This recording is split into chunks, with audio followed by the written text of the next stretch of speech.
En el programa de Semblanzas de la Escuela de Filosofía tenemos hoy el gusto de presentar al doctor Plutarco Bonilla Acosta. Es sin duda uno de los maestros más importantes que tuvimos nosotros en la escuela. Hay que decirlo, es un doctor honoris causa, un doctorado que obtuvo en la Universidad de Miami.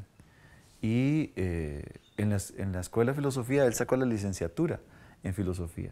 Entonces, pues vamos a dar un repaso por la vida de él. Él nos va a contar seguramente muchas cosas. Es una persona realmente de una valía extraordinaria. Tal vez, Plutarco, cuéntanos un poquito a todos las nuevas generaciones, que son como los que están oyéndonos, y posiblemente muchos de los compañeros.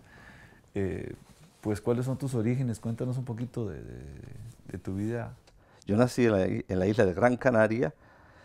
Parte de mi familia venía de la isla de Lanzarote, donde pasé muchos veranos de mi adolescencia y juventud. Y estuve allí hasta que cumplí 18 años. Nací, de hecho, 6 meses antes de que comenzara la Guerra Civil Española de 1936. Yo nací en diciembre, 6 meses después, aproximadamente en julio, comienza la Guerra Civil. En Canarias el analfabetismo era rampante y situaciones familiares hacían más complicado todavía la situación. Pero con mucho sacrificio a mi hermana, somos solo 2 hermanos, a mi hermana y a mí nos mandó a colegio. Ahora, aquello otro problema. En aquella época, un protestante en un colegio público era prácticamente imposible. Entonces el sacrificio fue mayor porque nos buscó un colegio privado donde estudiamos. El colegio tenía el nombre de un ilustre canario, ya el colegio no existe. El colegio Viera y Clavijo, que fue un educador político canario. Y ahí me gradué en 1953. Yo todavía recuerdo con mucho cariño a la inmensa mayoría de mis profesores de colegio, donde siempre recibí un trato muy respetuoso. Desde que mi papá fue a inscribirnos al colegio, les dijo, nosotros somos evangélicos. Eso no nos eximía de la clase de religión, pero sí nos mostraron siempre, tanto a mi hermana como a mí, mucho respeto por nuestra fe. A los 18 años viajé a Tánger, al norte de África, que en aquel entonces era ciudad internacional, porque se iba a abrir allá un instituto bíblico. Como yo vengo de tradición evangélica, quería estudiar sobre todo cuestiones de Biblia. Pero por diversas razones no pudo abrirse en ese entonces, se abriría años después, por lo que regresé a Canarias. Y en Canarias hice solicitud para ingresar al Seminario Bíblico Latinoamericano, aquí en San José, de Costa Rica. Y aquí viene una de las cosas que para mí es un misterio, porque la vida humana a veces transcurre en medio de estupideces de los seres humanos. Era la época de la posguerra civil, del régimen franquista, y para viajar a algún país de América, uno tenía que tener un familiar en América que lo reclamara. Y ese era el lenguaje técnico que se usaba, reclamarlo. Y por supuesto yo no podía conseguirlo, aunque tenía familiares en Venezuela, ellos no respondieron a mi solicitud, así que no podía conseguir pasaporte. Había un señor en el barrio que se dedicaba a hacer los trámites legales, y él un día me dijo algo que yo consideré una verdadera estupidez, pero le dije, hágalo. Él me dijo, mire, en vez de solicitar un pasaporte para viajar a Costa Rica, solicitemos un pasaporte de estudiante para viajar a todo el mundo, como si Costa Rica no fuera parte de todo el mundo y de América. Para mi gran sorpresa, lo solicitó y me lo dieron. Y aquí estoy. Estoy por ese error. Es interesante, yo creo que no lo digo en el artículo que escribí sobre mis padres, pero mi padre nunca escribía cartas. Era mi mamá quien escribía. Mi mamá me escribe diciendo que había recibido una nota de la caja de recluta exigiendo que yo me presentara para el servicio militar. Yo llamé al embajador de España aquí en San José, que era un vasco. El señor me dijo que no sabía cómo yo había salido de España. Yo le dije, señor embajador, yo salí legalmente, tan legal que estoy inscrito en la embajada española, ahí. Dice, no, pero no debieron haberle dejado salir. Y digo, bueno, si cometieron un error allá, yo no voy a pagar por el error de ellos. Yo vuelvo a España cuando termine mis estudios. En mis archivos yo tengo el documento en el cual fui declarado prófugo rebelde del Ejército Nacional. Ese es el título. Prófugo rebelde del Ejército Nacional. Años después, el gobierno de Franco dio un indulto a todos los que estaban en mi situación y tengo también el documento del indulto. Cuando fui por primera vez después de 10 años, en 1965, fui con miedo, pero fui con pasaporte costarricense. Ya, me había naturalizado y no tuve ningún problema. Yo de por sí me dije a mí mismo, ¿para qué tengo miedo si no van a crear un lío internacional por un papanata como yo?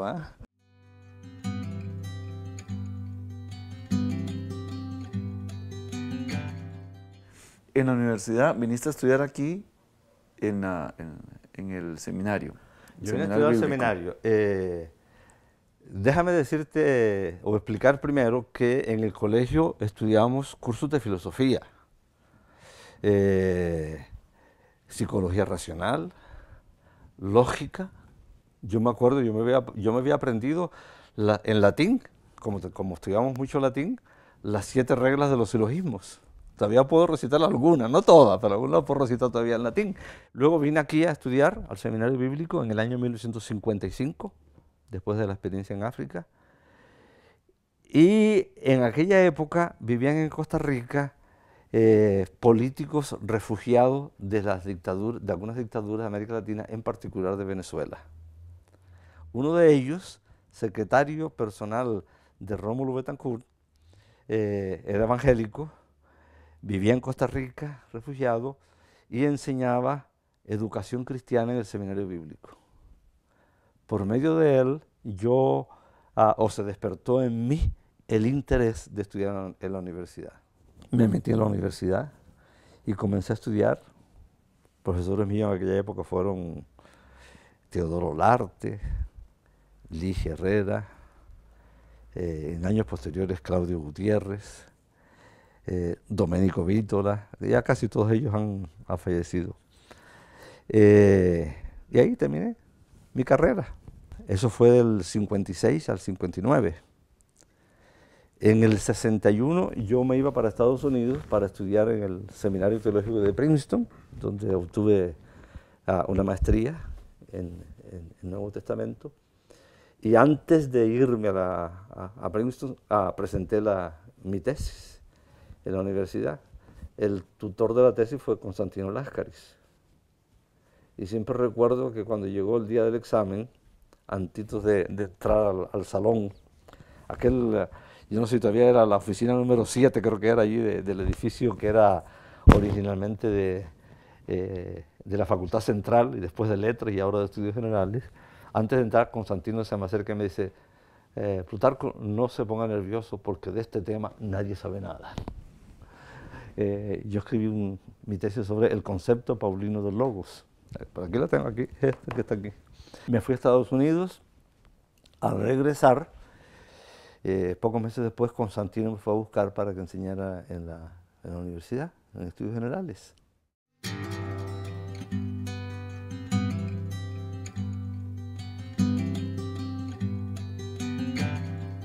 ¿Cómo era el ambiente académico? Había muchos estudiantes y cosa curiosa, había un buen número de profesores que habían sido o ex sacerdotes o ex estudiantes de sacerdotes.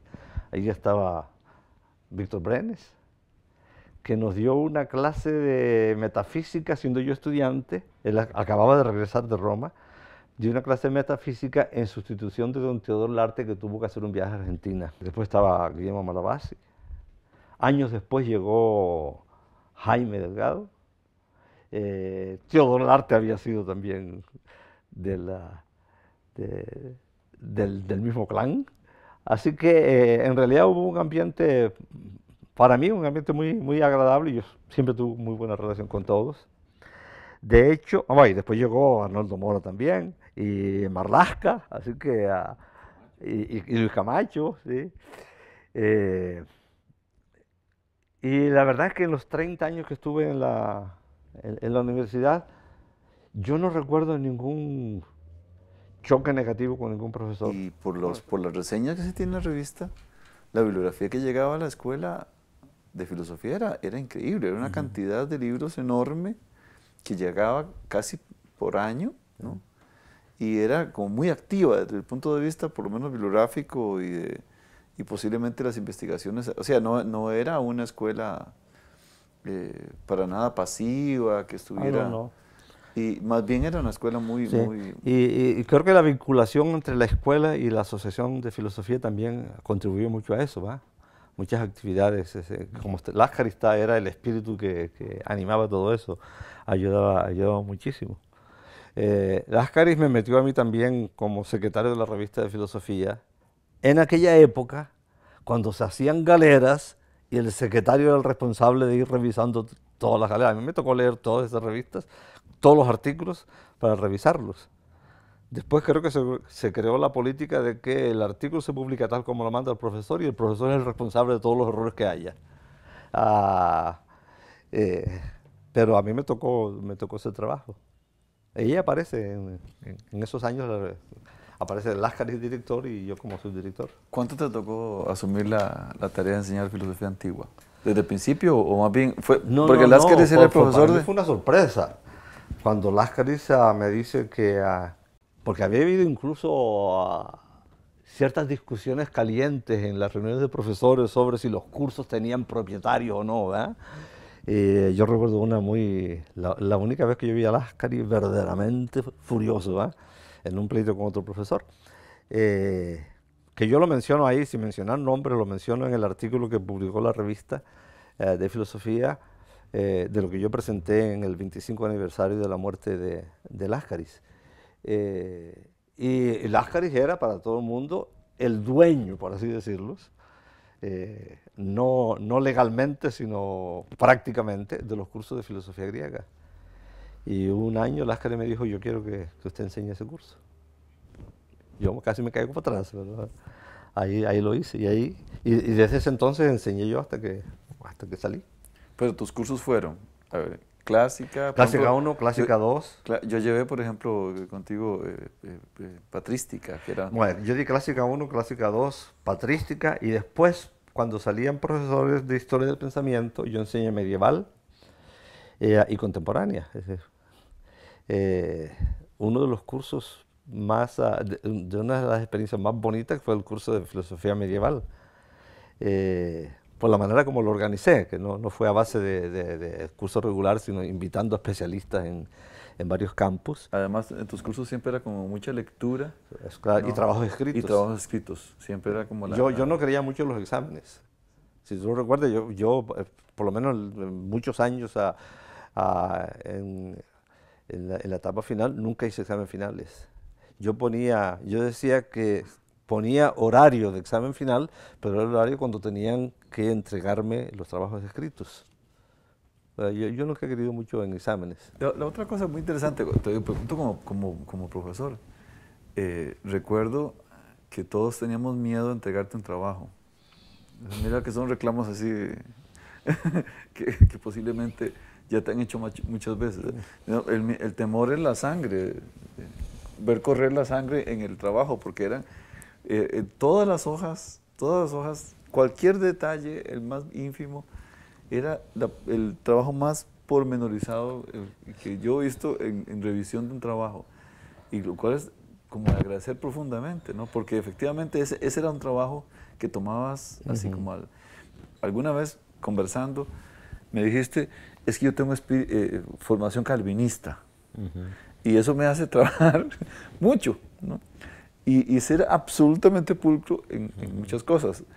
Recuerdo que yo, que era una persona que tenía muy mala letra, admiraba profundamente la letra tuya, pero además no solo eso, sino la pulcritud en la escritura, la pulcritud en el manejo correcto de la palabra y demás. ¿Eso tiene que ver con una formación especial? ¿Tiene que ver con un talante especial? Bueno, Hay varias cosas que habría que especificar. Desde chiquillo a mí me encantó la caligrafía. Yo no era profesor nunca fui profesor de gramática ni de literatura en la universidad, pero consideraba que si un profesor, un alumno cometía un error al escribir, era mi responsabilidad ayudarle a corregirlo. Y eso lo hice siempre, siempre. Cuando fui profesor en el seminario, y esto es algo que porque me hizo gracia, lo recuerdo siempre. Una estudiante, años después de graduarse, se me acercó, una ecuatoriana, que se casó con un costarricense y vivía aquí en Costa Rica. Me dice, don Plutarco, yo nunca olvido que usted me escribió en un trabajo al margen, es un error escribir error con H. Porque no solo le corregí, sino le puse la frase así, es un error escribir error con H. Porque yo creo que eso es debería ser parte de la educación de todo profesor.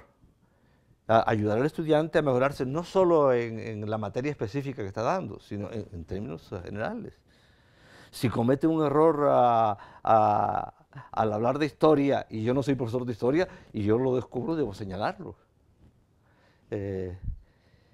Y en cuanto a lo de calvinista, bueno, tú sabes que se ha escrito bastante sobre la influencia del calvinismo en el capitalismo, ¿verdad? Hay obras clásicas sobre eso.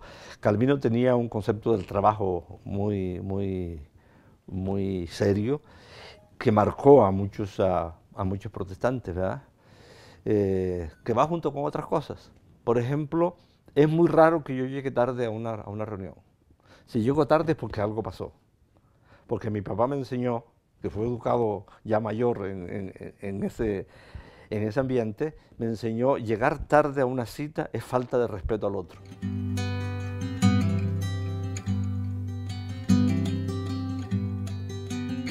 Pues a mí me tocó ser director por 6 meses cuando Guillermo estuvo en Alemania.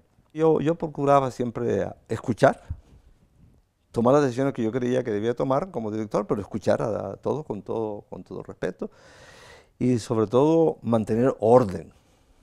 Una vez Roberto Murillo, el recordado Roberto Murillo, después de en una asamblea donde había una votación para elegir a alguien, yo no recuerdo exactamente, dijo, Plutarco dirigiendo la escuela hoy se parecía a Moisés con las tablas de la ley.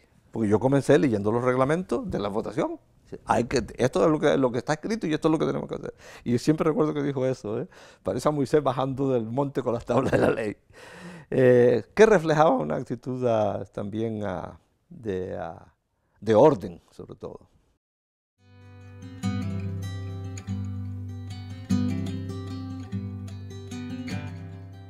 No teníamos profesor más viajero. Sí. No había manera que se mantuviera en un semestre, dicen, no, este semestre entero que lo tuviéramos presente. Porque ahora lo contabas al principio, o sea, realmente esa es una de las cosas que más nos impactaba. Dice, ¿dónde va tanto Plutarco? ¿Qué tanto hace? Era tu relación con las sociedades bíblicas, posiblemente parte de eso, pero también como traductor, ¿no? Eso fue antes porque con la sociedad bíblica yo comencé muy tarde, comencé en el 87. Pero antes yo fui miembro de diversas comisiones internacionales. Yo fui miembro de la Comisión Teológica del Consejo Mundial de Iglesia, que se llama Comisión de Fe y Constitución. Y entonces viajaba viajaba casi todos los años a algún lugar, viajaba para participar en reuniones. Yo fui presidente de la Asociación Latinoamericana de Escuelas Teológicas Evangélicas. Fui secretario de esa institución. Entonces todos esos cargos me hacían viajar. Y yo siempre pedía permiso, solo una vez viajé sin permiso. Espero que ahora, si alguien lo oye, no me castigue, porque hace muchos años, ya prescribió la falta. Porque busqué a un director que casi nunca estaba en su oficina. Lo busqué y dije, bueno, si no está, me voy. Y me fui. Pero yo siempre pedía permiso al director, o cuando yo ejercía de director, a la decana, o al decano de la facultad.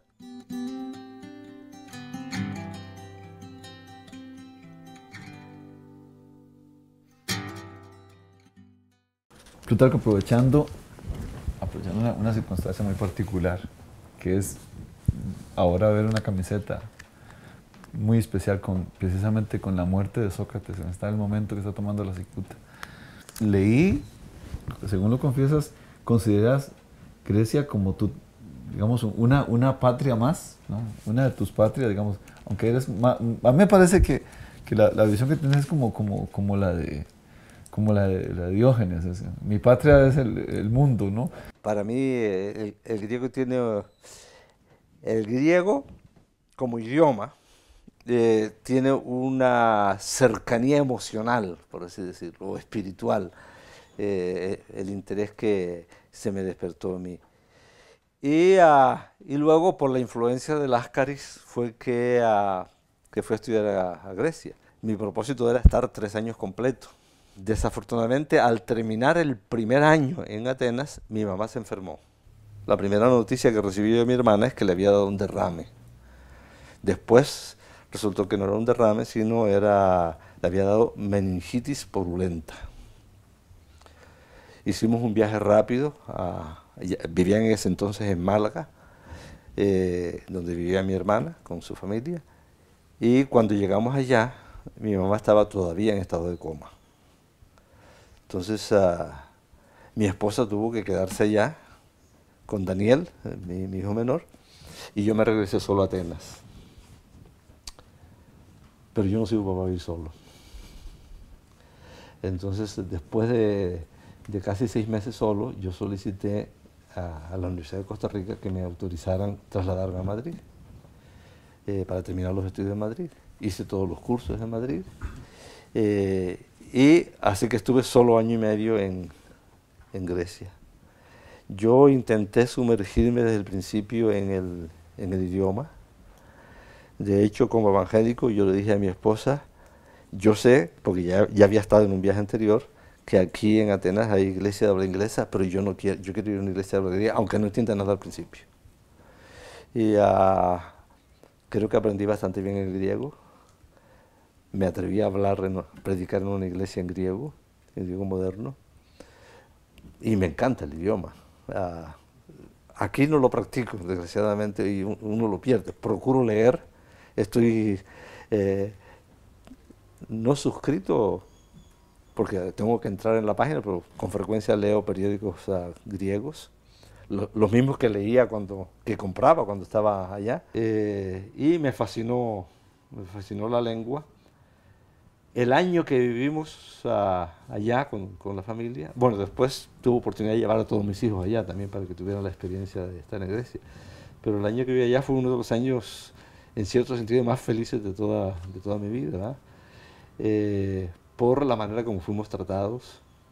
Los griegos siempre se han enorgullecido de lo que ellos llaman la filoxenía, que es la hospitalidad. La palabra la conocen muy bien, es el amor al extranjero, la hospitalidad con el extraño, con el extranjero, y a nosotros nos trataron de las mil maravillas. Entonces siempre que he podido, cuando voy a Europa, si puedo, si el bolsillo me lo permite, voy a Grecia. Y en cuanto al pensamiento, sabe que los evangélicos no tenemos esa práctica católica de los santos patronos, pero yo digo que tengo 2 santos patronos, uno es Jesús y el otro es Sócrates.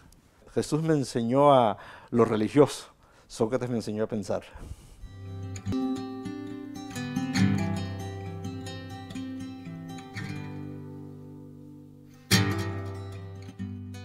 Pero ¿cuál sería, digamos, de las filosofías la que más te parece que te ha marcado, que incluso promovió de alguna manera, de manera más significativa? Bueno, en la tradición protestante ha sido Platón. Sí.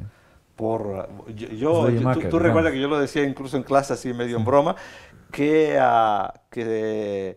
San Agustín bautizó a Platón y Santo Tomás bautizó a Aristóteles, que representan las 2 grandes corrientes protestantes y católicas en la historia de la teología.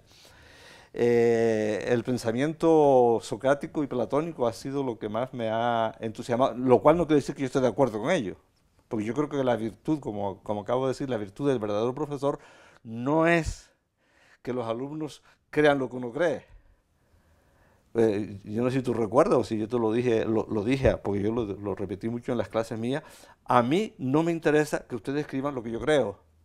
Lo que me interesa es que lo que ustedes creen, ustedes lo justifiquen. Que ustedes den razón de lo que afirman. esté de acuerdo conmigo o no esté de acuerdo conmigo. Y yo nunca califiqué mal a un estudiante que no estaba de acuerdo conmigo, si justificaba su propio pensamiento. Y en ese sentido, Sócrates para mí siempre ha sido provocativo. Y de hecho creo que fue su misión, ¿verdad? Provocar a los demás, hacerlos parir, como decía él, ¿verdad? En ese sentido. Ahora, yo en cuanto a pensamiento así mismo, no me identifico con nadie. Porque cuando me veo a mí mismo, yo soy ecléctico. Algunas cosas me gustan de uno, otras cosas me gustan de otro. No creo que uno pueda ser discípulo de alguien tragándose todo lo que ese alguien dijo. Porque entonces no es crítico. De hecho, ahora mismo estoy escribiendo artículos de crítica al protestantismo costarricense. Que en el protestantismo costarricense no se le enseña a la gente a pensar, sino a tragarse lo que dice el que está enfrente.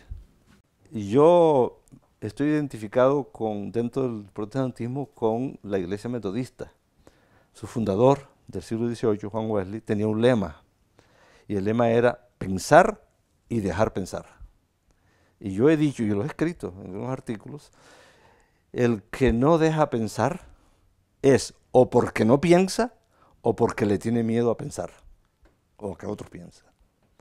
En la tradición protestante eso ha sido fundamental, pero lo que yo veo en el panorama protestante costarricense es todo lo contrario. Es todo lo contrario. Lo que se le enseña a la gente es que acepte lo que diga el otro y que lo acepte acríticamente. Yo acabo de terminar un artículo, no sé si alguien me lo va a publicar, porque una vez en un culto religioso, hace muchos años, hace como 40 años, el que estaba dirigiendo se equivocó, se le trabó la lengua, ¿verdad? O como decimos, se le lenguó la traba. Y en vez de decir, cerremos los ojos y agachemos la cabeza para orar, que es típico en muchas tradiciones religiosas, dijo, cerremos la cabeza y agachemos los ojos. Es decir, cambiaron las palabras. Y yo escribí un artículo donde digo, mucho de eso es verdad. Se le está enseñando a la gente a cerrar la cabeza, no abrirla, a cerrarla.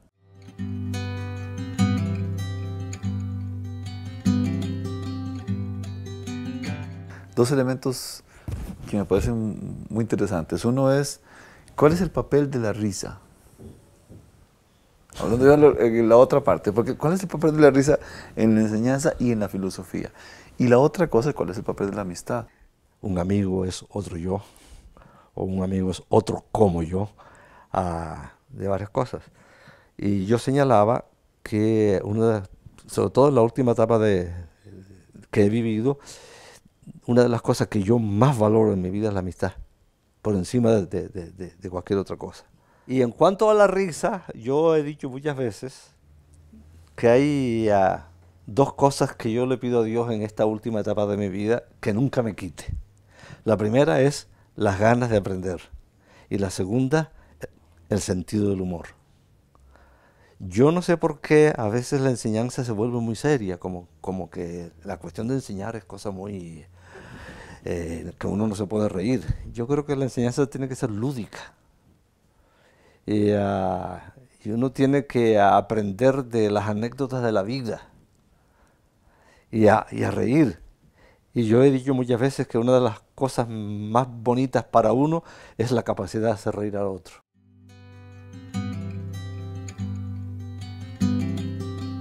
Yo he escrito un montón, digo un montón, una docena o más de artículos sobre la traducción de la Biblia al español más usada en el mundo protestante, ¿verdad? Que fue una traducción original del siglo XVI, 1569, de un exmonje Jerónimo de Sevilla que tuvo que huir de la Inquisición, y esa traducción ha sido revisada muchas veces. En una de ellas yo participé en la revisión. Y ahora estoy recopilando todo ese material y dándole forma de libro, porque una editorial en España tiene interés en publicarlo. Pero de tus libros y de tus artículos de filosofía, ¿cuál es el que consideras más importante? Bueno, de importancia no sé, el que más me gustó fue el que escribí sobre Láscaris, porque lo escribí a base de anécdotas. De hecho, le puse como subtítulo la anécdota como retrato. Intenté retratar a Láscaris a partir de las anécdotas de su vida en relación conmigo y con otros. De hecho, ese artículo fue muy interesante porque yo no sé cómo llegó a Inglaterra el artículo. Y me escribió un señor a quien yo no conozco. Mantuvimos después una cierta correspondencia y me dijo, yo fui alumno de Láscaris en la Complutense. Y la imagen que tengo yo de Láscaris es la que usted refleja, la que usted retrata en ese artículo. Me llamó mucho la atención a ese hecho. Yo sentí placer escribiendo ese artículo. Después, la tesis mía fue publicada en la revista. Publiqué otro artículo, bueno, lo publicó Láscaris, no lo publiqué yo, en un homenaje, en un centenario de Hegel.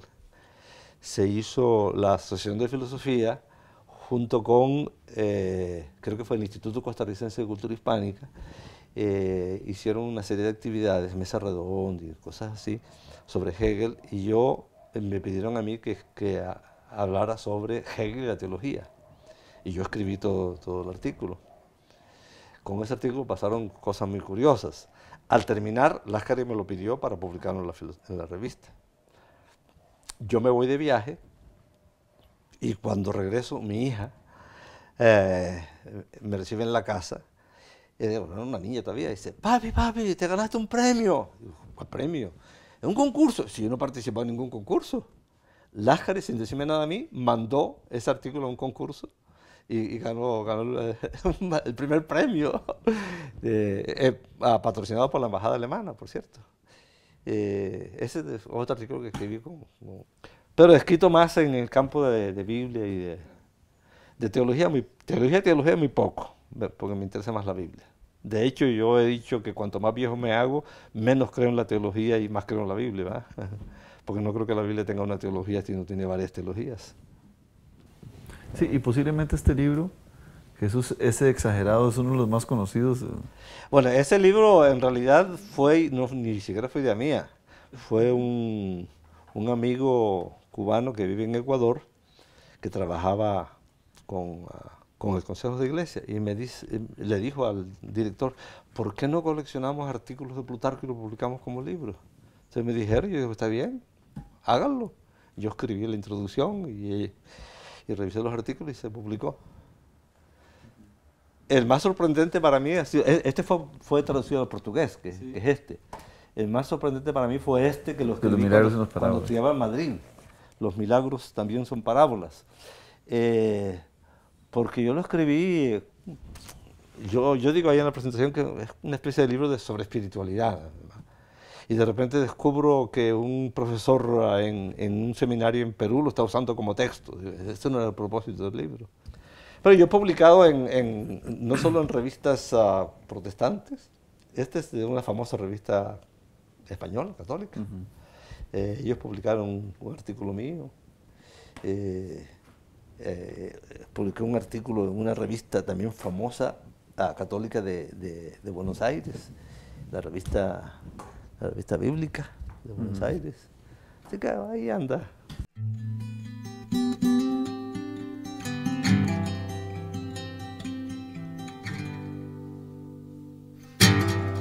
Respecto de la situación de los estudiantes de filosofía, yo recuerdo hace muchos años que yo le decía a un estudiante de filosofía, que por cierto era hijo de un amigo mío y el mismo amigo mío, yo le decía, mira, el panorama laboral para el que solo estudia filosofía es muy pobre aquí en Costa Rica. Yo recomiendo a mis estudiantes que están interesados en la filosofía, que traten de combinar la filosofía con otra carrera que consideren afín.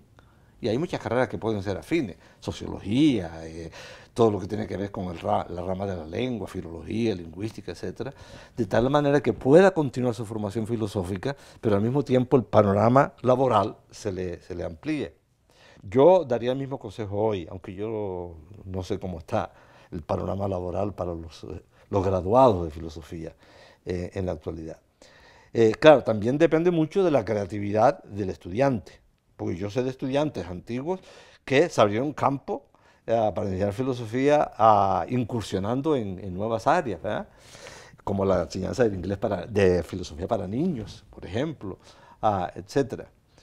yo insistiría en una cuestión así, que incluso es parte de mi propia experiencia, porque aunque yo me metí en la universidad y estudié filosofía, y en filosofía, combiné la filosofía con los estudios bíblico-teológicos, y eso me abrió mucho campo, incluso campos para mí inesperados. Por ejemplo, yo he enseñado en 3 instituciones de Estados Unidos como profesor invitado, que yo jamás me habría imaginado cuando era estudiante de filosofía. Pero esa combinación ayuda mucho. Y en el otro plano más personal, mi recomendación es, primero, no se trague todo lo que le dicen sus profesores. Aprenda a desarrollar un pensamiento crítico. Aprenda a pensar con cabeza propia. Usando de nuevo el sentido del humor, yo digo, Dios nos dio la cabeza no solo para usar el sombrero, sino para que pongamos a ejercitar lo que tenemos dentro. A veces eso crea problemas, porque cuando uno es crítico, sobre todo cuando es respecto de algo que se considera como lo establecido e inalterable, eso le crea a uno muchos problemas. A mí me los ha creado, pero especialmente en esta etapa de mi vida, ya me importa muy poco lo que los demás digan de mí.